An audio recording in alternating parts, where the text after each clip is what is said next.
3 months ago, I set the Apopalypse world record by getting all 12 paragons to degree 100. However, there are many things I can do to make this better, so I made a 3-step plan to shatter this world record. First is the setup. Last time around, I jumped into the game and started recording, but this time we'll be hunting for the perfect seed. You see, we can actually get infinite money on round 1 with a simple trick. Pop round 2 before round 1 ends. I made a video on this 3 years ago, but in short, you just need to keep restarting until you get round 2 to be all blue balloons, and they're fast enough to beat round 1's reds to the exit. If you're able to pop round 2 before round 1, you'll get the cash from the pops and end of round income, and the game makes a save since you beat a round, but doesn't progress you at all because round 1 hasn't been beaten yet. Then, if you exit to home and load back in, all the balloons will spawn normally, but you'll keep your money from beating round 2. And you can repeat this as many times as you want. This took me about 10 minutes to find a great seed that gave us plenty of logo room not to mess up, and I defended the exit with 3 dart monkeys. I would let it run until we popped the first wave of blues, which would give us $152 for the next go.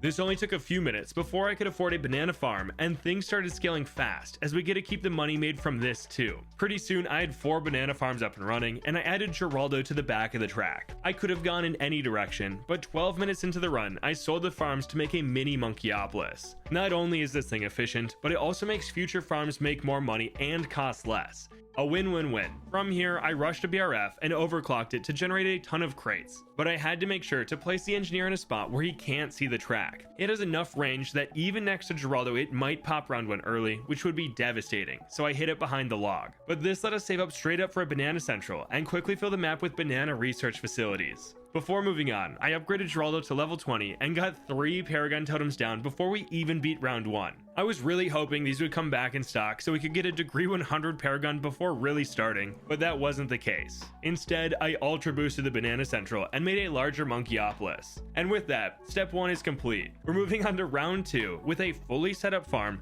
3 Paragon totems, and $2.3 million in the bank. On to phase 2, Paragons. And I learned a lot from last video. Mostly that we don't have much leeway for getting them down in time. And with the Druid Paragon getting added to BTD6, we'll need even more totems this time around. But that's why we spent so much time prepping on round 1. Now we can go for the Master Builder. I like getting this guy first as we get to farm with the overclock engineers. He doesn't steal any pops, and he's a great defender for the first couple hundred rounds. I started this phase by getting a Sentry Champion in the bottom left and getting a ton of overclocks, all buffing different BRFs to make extra money. This obviously destroyed the rounds, but because we're still in the early game, our engineers got almost no pops. Normally, you want your towers to have 16.2 million damage or more if you're going for a degree 100 Paragon, but we don't have that luxury here. It took 64 totems to overcome this lack of pops before we could max them out, but it was definitely worth it, getting our first Paragon on round 64. I went right into the next Paragon and placed a bunch of boomerang monkeys around the map, reserving the Glaive Dominus' spot with the Moab Domination. I got the Dominus pretty late into my run last time around and was very surprised with its damage, and because it's so easy to make and get pops on, we're going for it second this time around. This did wonderful, popping most of the balloons before they got to the Master Builder, and I power gloved the Glaive Lord to get extra attack speed on it. The only other thing I did during this time was get a Super Brittle and Icicle Impale up front for a little support,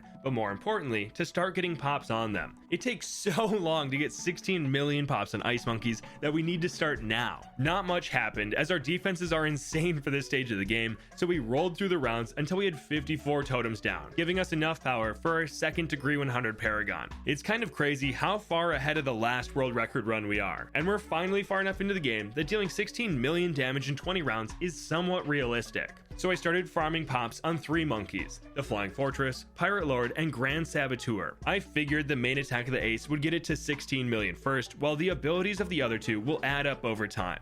And I gave them a Mib and Permabrew to speed up their progress. But none of them are very good options for our third Paragon. The Ace will steal a ton of pops with its missiles, the Navark will hook in blimp after blimp, and the Ascended Shadow passively damages every bloom that enters the map, so there will be less pops to go around. But we didn't have much of a choice, so I just waited until one of them got enough pops, and it was the Flying Fortress. Admittedly, I did mess up a bit as I didn't get all the aces down until it was at 20 million pops and we had 30 totems, but hopefully I don't come to regret that later. And on round 148, we made a degree 100 Goliath Doom ship. In an attempt to keep it from popping everything, I had it fly super far to the right, being off the screen half the time. Then I went to the front of the map and got down a bunch of druids, all pop listed and permabrewed to get them attacking quickly. 35 rounds later, we got ourselves a Root of All Nature, the newest Paragon in the game, and is why we're farming so hard. You see, it does double damage if we have over $5 million in the bank, and its ability lets it transform into a wrathful version that ups its DPS at the cost of 10 grand per second, so we need to have millions on hand. The nice thing for now though, is it makes a bit of money with every round passed and bad popped. This brings us to round 200, where I turned off projectiles so we could see the map more clearly, and take on the fortified bads, the tankiest bloons that can spawn. And this round was very promising.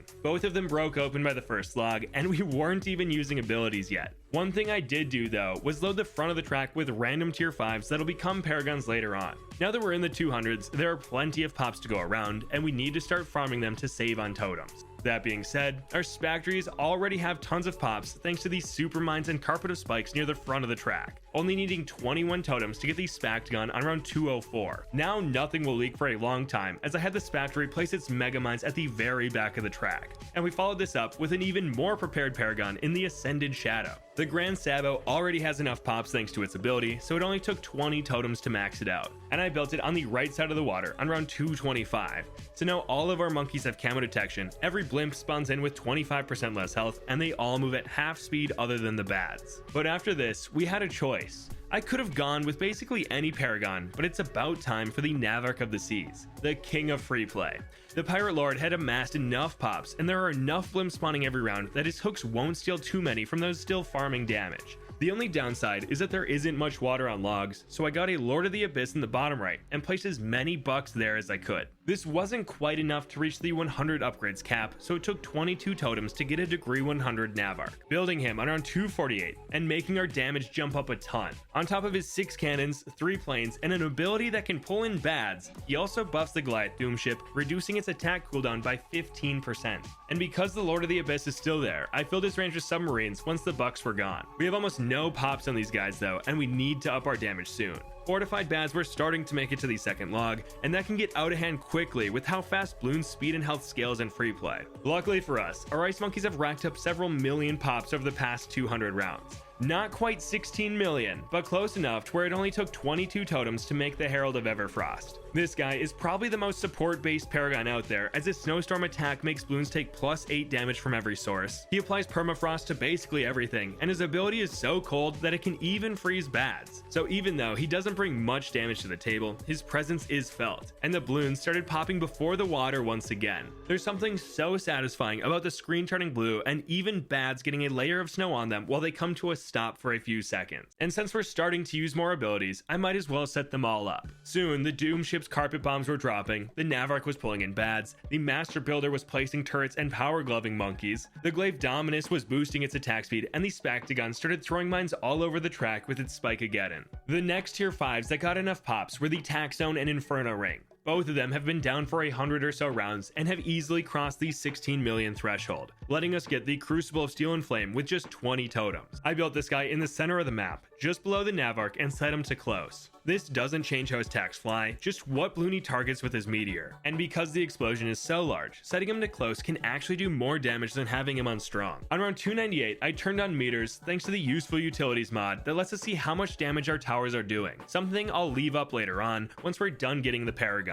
For now, it was fun to see the Navarch actually catching up to the Doom ship in total damage, and the Root of All Nature getting left behind. I thought it'd hang in there better since we have so much money, but I guess it's pretty reliant on its wrathful state that will turn on in the future. But that brings us to round 300, which went down without any issue. Only fortified bads can make it a quarter of the way through the map, and we have plenty of ways to crank up our damage. But beating this round gave us a 130 bouncing bullet sniper as an insta-monkey. Not bad. Next up on our Paragon list is the Magus Perfectus. The Archmage and Wizard Lord Phoenix have been at the start of the track for hundreds of rounds, and it's finally time to upgrade them. I filled the map with arcane spikes, and on round 310 we made a maxed out Wizagon. Once again, only needing 20 totem. We are on a roll with these quick, cheap Paragons. I wanted to keep this momentum going, but when I clicked on the Crossbow Masters, I was a bit let down by their pops. To get them up to speed, I bought 27 Super Monkey fan clubs and tech botted our PMFC to get them doing as much damage as possible. And while that's going on, I went back to the subs. Just like the boats, we don't quite have enough water to get all the upgrades, but it was close enough. It only took one extra totem to make a degree 100 Nautic Siege core, and you know I submerged him the moment I could. This will make every Paragon around the water have shorter cooldowns, and we can still use his final strike ability without losing the buff. But seemingly out of nowhere, the Bloons are getting kind of far, all the way to the top right of the map. It makes sense as they get plus 150% health and 2% extra speed every round, but I forget how quickly that catches up to our Paragon. 30 rounds ago, we were popping fortified bads before the water, and now they're halfway through the map. And on top of this, we don't have the best Paragons remaining. We kind of started with the strong ones to make sure we'd make it this far. That being said, we're still going to make them, and it's time for the Apex Plasma Master. You'd think it'd be easy to make a degree 100 Dartagon thanks to the extra tier 5, but I've found that it helps more with boss fights where you want to get a cheap degree 40 APM than when you're in free play going for a maxed out one. Still, it was nice only needing 17 totems to make him. Though, I didn't really notice an uptick in damage after getting him down, and that only leaves the Ballistic Obliteration Missile Bunker, or BOMB for short. The Permabrood Bomb Blitz and Moab Eliminator finally got enough pops, only needing 20 totems to make. So on round 368, we got our 13th perfect Paragon, way earlier than my last world record, even though we added in the Root of All Nature thanks to our great start. I'd be lying if I said I noticed a huge difference before and after the bomb, but I know it's doing millions of damage. This guy is one of the higher skill cap Paragons, as you can get more out of his ability if placed correctly, but with how many Bloons are on screen and how slow my game is running, I figured putting him in the middle and tech botting him was the way to go. But since that's every Paragon, I let it run for a bit. It's wild to see the purple whales make it 75% of the way through the track or more, even with all these defenders. And really, the only time we'd push them back is when the Herald's freeze came off cooldown.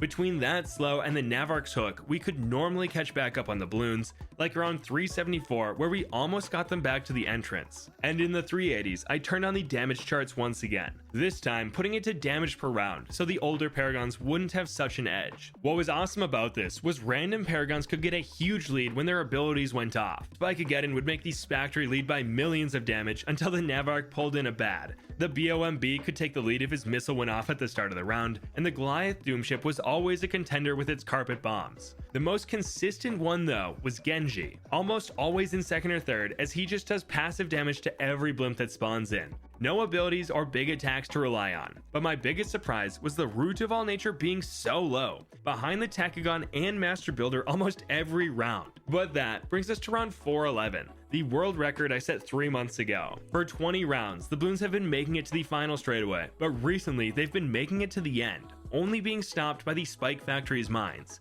Each whale that hits the pile takes out a ton of spikes, but what's nice is that we have the Master Builder and Druidagon right there to push back the insides. The Engineer's main attack is amazing at stunning ZOMGs and below, while the Root of All Nature has Tornado Trees that'll push them back away from the exit. So the Spactory only has to worry about popping the bad layer and not the insides. And after 5 bads hit the spikes, we finally moved on to round 412 and set a new record. We're not done yet though. As is, this got to round 422 before leaking. So many bads hit the spikes during this time, I don't even know how this Spactogon held on for so long. And the Druid Paragon isn't even in Wrathful mode yet. The only thing is that it's going to drain anywhere from $500,000 to $1 million per round, so we need to add some more towers to make sure the rounds go by quickly. And that brings us to stage 3, the late game. First, I made a VTSG on the right side of the map. Because the game was running so slow, I actually thought I messed it up as it took him a while to transform into the Vengeful version. And I gave it a Permabrew, Overclocks, and a Homeland Defense to keep its DPS high. Then I added in a Glue Storm, Call to Arms, and timed our abilities to overlap as little as possible.